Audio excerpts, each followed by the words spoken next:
Hello, it's Mary Beth Shaw from StencilGirl Products. Welcome back to Stencil School. You know, I have been working as a professional artist for more than 20 years now. One of the lessons I had taught myself way back in the beginning was how to manage color in my work. And I, it was important. I'm going to tell you, it's probably the most important thing I ever learned. And to this day, when I teach color management, my students give me feedback that it's one of the most important things they've learned too. So, what's this have to do with stencils? You might be going, yeah, whatever. Well, we've got some tools to help you manage color and to help you document the colors you own, to see how colors interact with one another, and to do all sorts of things with color. So I want to introduce you to those today, and then you could poke around on our website and see what might work best for your individual circumstances as an artist. Okay, so first, if you go to the website, StencilGirlProducts.com, there are two things you could search to access these stencils. First, color wheels, and second, color swatching. Okay, both of those things will access these stencils for you. If you want to go by artist, you could look at Ray Missigman. She's designed a lot of the color swatching tools, and Pam Carricker has designed many of the color wheels. There are different examples for every level of artist.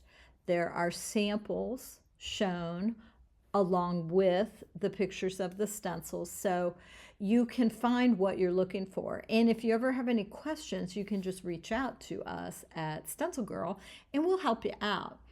So I want to show you a few of the products I enjoy and use in my work, and you may or may not find these products useful, but I trust that you will find something you can use in your life as an artist on our website. So let's turn the camera and then I'll show you what I'm talking about, okay?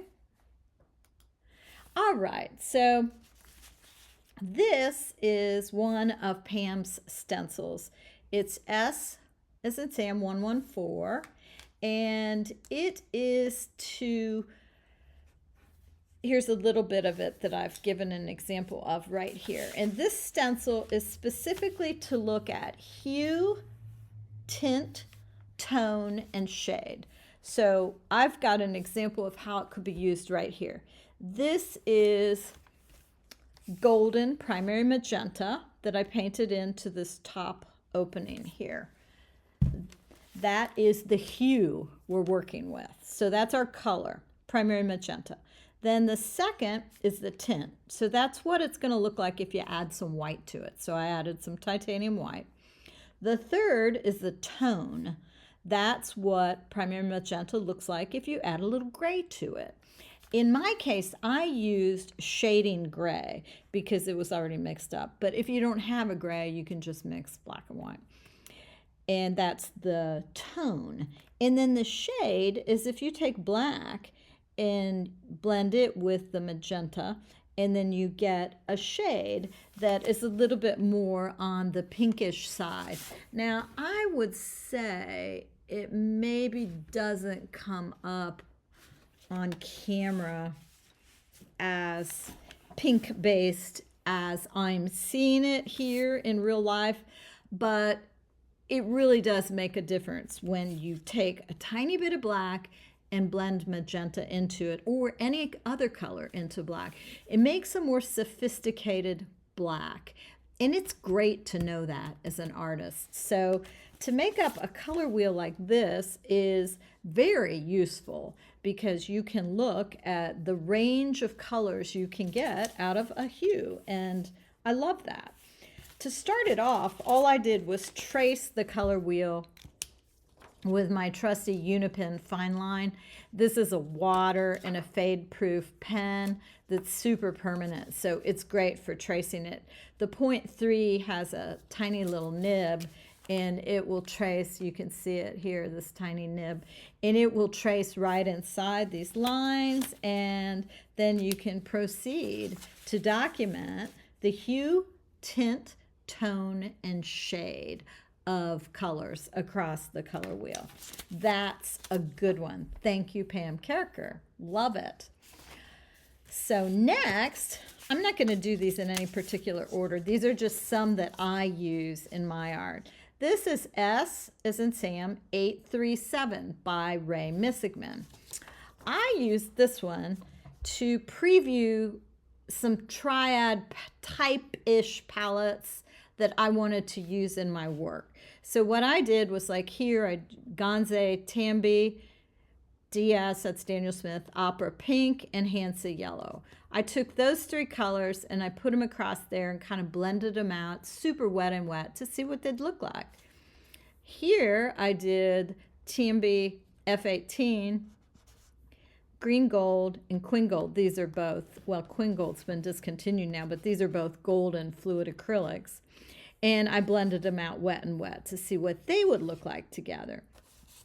I play with this stencil, and I just like the way it works. I like the fact that there's a line underneath it so that you can put the exact, color that you were using in there.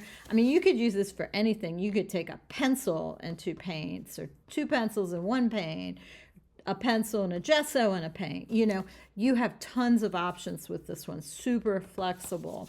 Love that. Back to Pam. This is probably the color wheel I use the most.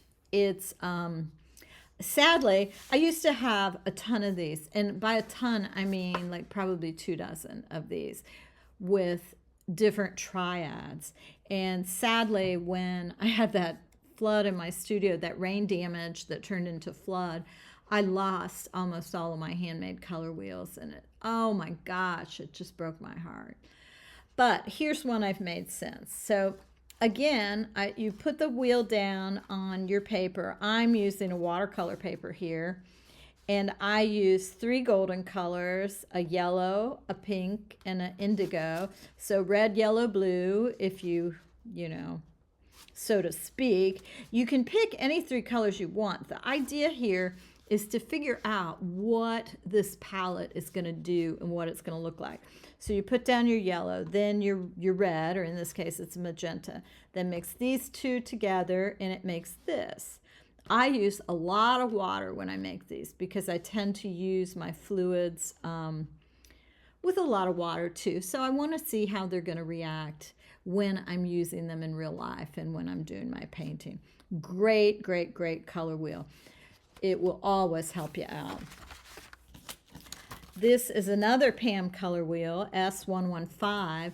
This one has been used on our website by Mary Nasser, and she has done a really wonderful sample image that shows you what you can get when you start out with primary. You use your primary colors in the middle on this one. Then you go to your secondary and then your tertiaries, and super, super stencil.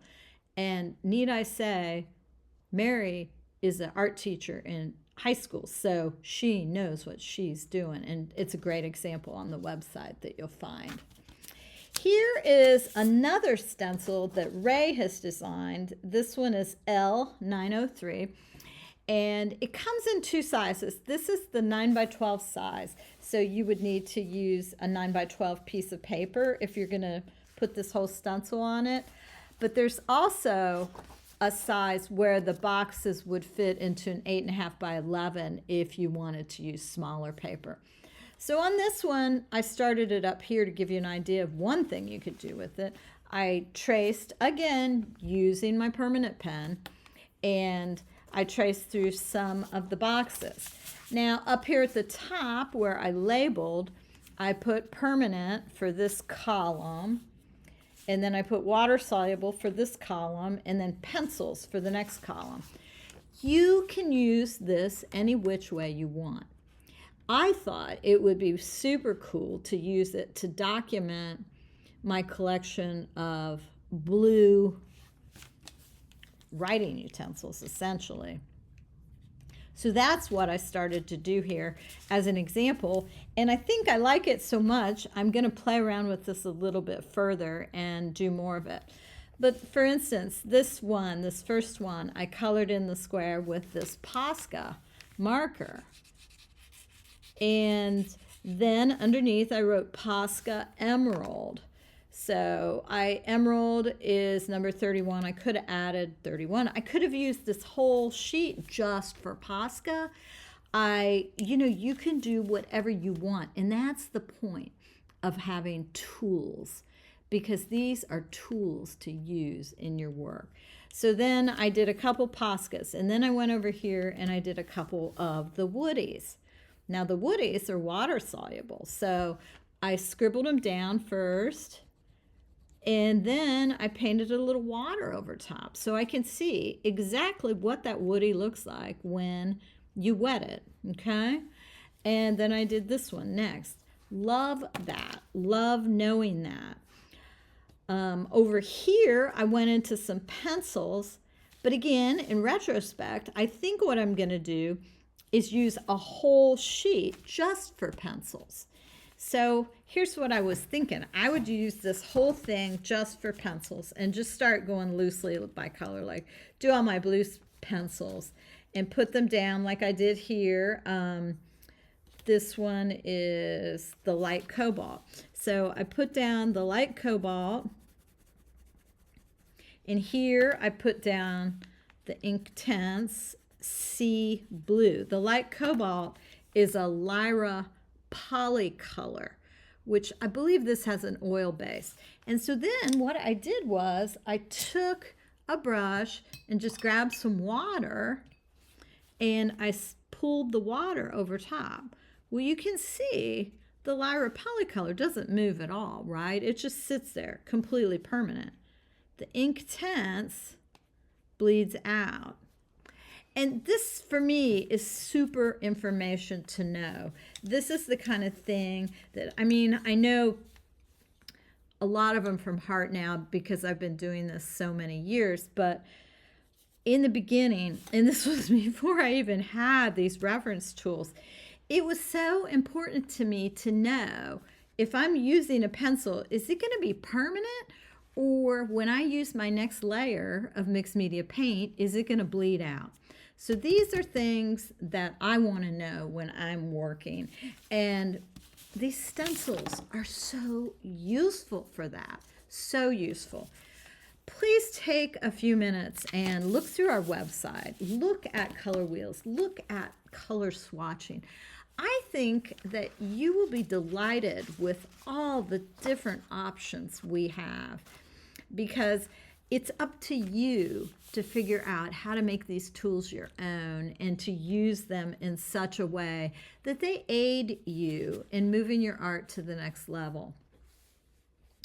I know it sounds like I'm on my soapbox here, and maybe I am, but truly, using color together, mixing color, and knowing what's going to happen is super important to me.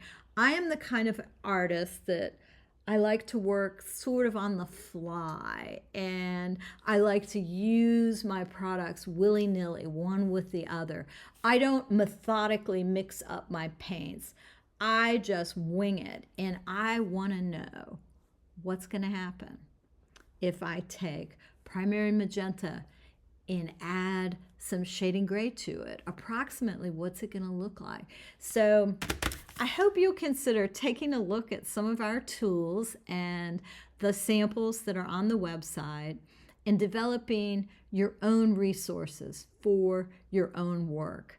It's been one of the best things I've done, and I think you'll find it useful as well. Thank you so much for watching Stencil School and your interest in our stencils. We appreciate you.